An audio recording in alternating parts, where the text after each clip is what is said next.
안녕하세요. 라떼그 시절입니다. 오늘은 10월에 일어난 대한민국 발전의 뉴스들을 함께 돌아보려 합니다. 소양강댐과 안동댐 준공, 영동고속도로 개통, 울산 석유화학공단 완공, 방송혁신의 시작, 그리고 부마민주항쟁까지 우리 경제와 사회, 민주주의를 움직였던 10월의 역사를 따라가 보겠습니다. 첫 번째 뉴스는 1970년 10월 5일 MBC 뉴스데스크 첫 방송입니다. 1970년 10월 5일 한국 방송사에 큰 변화가 찾아옵니다. 바로 문화방송 MBC 뉴스데스크가 첫 방송을 시작한 것이죠.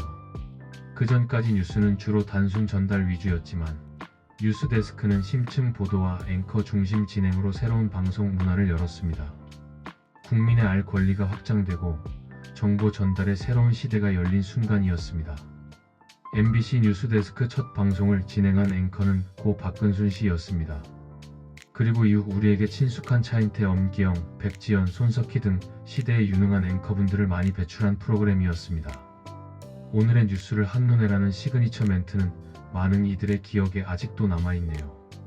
두 번째 뉴스는 1972년 10월 31일 울산 석유화학공단 8개 공장 준공식입니다.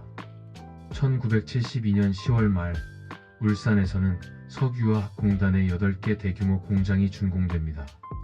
당시 울산은 조선자동차 산업의 거점이었지만 석유화학공단의 완공으로 대한민국 산업 도시로 확고히 자리 잡게 됩니다. 수많은 일자리와 지역 경제 활성화는 물론 석유화학은 국가 성장 동력의 한 축이 되었습니다. 울산은 이때부터 한국의 산업 심장이라는 별칭을 얻기 시작합니다.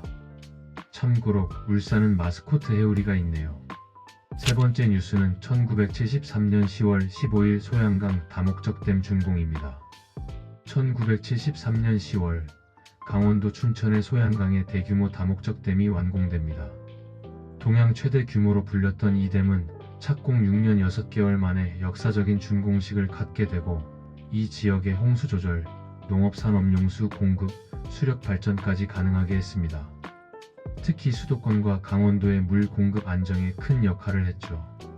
국민들은 이제 물 걱정은 없다는 든든함을 얻었고 소양강댐은 국가 경제와 생활 안정에 큰 기여를 했습니다. 소양강댐을 보러 가신다면 소양강 처녀도 함께 보고 오시는 것을 추천드려요. 네 번째 뉴스는 1975년 10월 14일 영동고속도로 신갈 강릉 개통입니다. 1975년 10월 서울과 강릉을 잇는 영동고속도로가 개통됩니다. 1970년 경부고속도로의 개통을 통해 수도권과 남부 지역을 연결하였다면 영동고속도로는 동서를 연결하는 시대를 열어줍니다.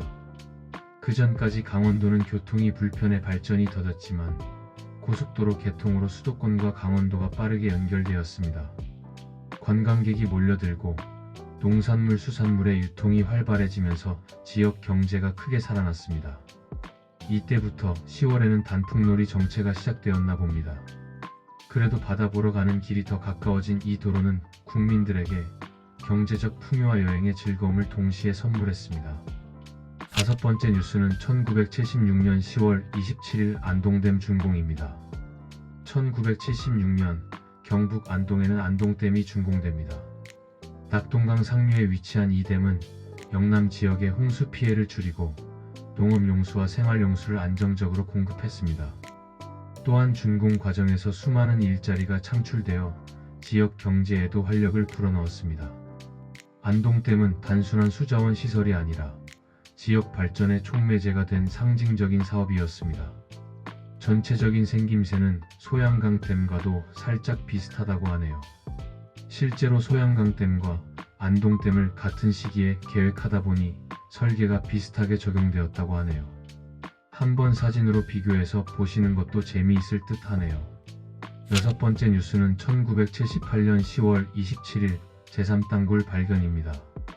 1978년 10월 군은 DMZ 인근에서 북한의 제3땅굴을 발견합니다. 깊이 70m, 남침을 위한 땅굴은 국민들에게 큰 충격이었습니다. 하지만 이 사건은 동시에 국민의 안보의식을 새롭게 다잡는 계기가 되었고 군과 정부는 방어 체계를 강화하게 됩니다. 우리는 지하에서도 지켜야 한다는 각성이 전국적으로 퍼져나간 역사적 순간이었습니다. 그리고 하나 더, 국민 안보의식 강화를 위해 당시 유명하던 간첩 잡는 또리 장군 시리즈도 제3땅굴편으로 개봉했었죠. 현재는 파주시에서 관광명소로 모노레일을 타고 땅굴숲까지 걸어가지 않아도 관람할 수 있도록 만들었다고 하네요. 가시게 되면 한번 들려보시는 것도 추천드립니다.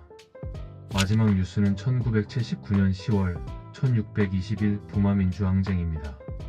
짧게 다룰 수 있는 이야기는 아니지만 더 깊고 많은 이야기는 다른 많은 유튜브 채널을 참고해 주시길 바라며 간단히 그해 10월에 있었던 뉴스 들려드립니다. 1979년 10월 부산과 마산에서 벌어진 부마민주항쟁은 한국 민주화의 중요한 전환점이었습니다. 비록 강경 진압을 당했지만 유신체제 종식의 불씨가 되었고 시민의식의 성장으로 이어졌습니다. 부마항쟁은 이후 1980년 광주 민주화운동, 1987년 6월 항쟁으로 이어지는 민주화 대장정의 출발점이었습니다. 10월의 거리는 단순한 시위 현장이 아니라 대한민국 민주주의의 씨앗이 싹튼 장소였습니다. 오늘은 대한민국 가을인 10월에 일어났었던 뉴스를 살펴봤습니다. 방송 혁신을 이룬 MBC 뉴스데스크의 시작, 산업도시 울산의 도약, 국민의 물길을 바꾼 소양강댐과 안동댐, 강릉까지 이어진 영동고속도로, 안보를 일깨운 제3땅굴 발견, 그리고 민주주의 씨앗이 된 부마민주항쟁까지 10월에도 우리 역사에 특별한 흔적을 남겼네요. 미래에서 기억하는 오늘을 풍성하게 만드시고 좋아요는 과거를 기억하게 해주니깐 구독은 다음 과거를 만나기 위해서 꾹 부탁드려요. 라떼 그 시절, 신선한 가을 바람, 낙엽 밟는 소리로 느낌 있는 가을 보내시기 바랍니다. 그럼 또 만나요.